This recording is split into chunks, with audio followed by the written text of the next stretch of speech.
Brigada Balita Nationwide. Ito raw hong budget para sa flood control sa 2026. Pinatatanggal na raw ni Pangulong Bongbong Marcos. Brigada Maricar Sargan, ibrigada mo! Brigada Live Report.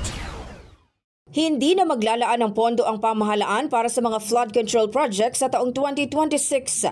Ibinunyag ito ni Pangulong Ferdinand Marcos Jr. sa ikalawang bahagi ng kanyang pinakahuling BBM podcast. Ayon sa kanya, may natitira pang 350 billion para sa flood control ngayong 2025, kaya maaari pa itong gamitin upang ipagpatuloy ang mga proyekto. Nilinaw ng Pangulo na hindi titigil ang mga flood control project. Sa halip, uobligahin ang mga contractor na ayusin at tapusin ang kanilang mga atrasadong proyekto ayon sa tamang specifications. Wala ring karagdagang pondong ilalabas ang gobyerno dahil dapat sagutin anya ng mga contractor ang lahat ng gastusin. Kapag naisagawa na ng maayos ang kanilang obligasyon, saka lamang pag-uusapan ang susunod na hakbang.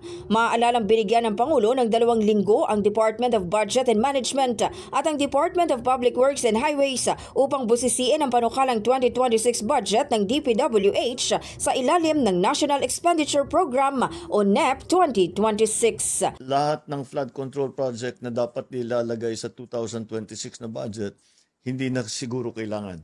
So there will be no budget for 2026 for flood control. Hindi naman ibig sabihin titigil natin yung flood control project, mga flood control project.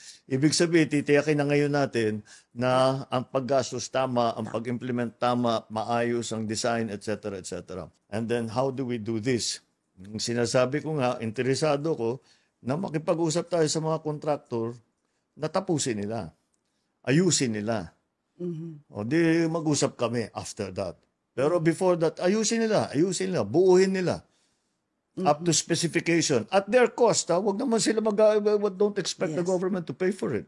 Ayusin nila yung project nila. In the heart of changing lives, ako si Brigada Maricar Sargan ng 105.1 Brigada News FM Manila, The Music and News Authority. Brigada Balita Nationwide. Ang bahaging ito ay hatid sa atin ng Fast Relax. Tanggal ang sakit, ora mismo.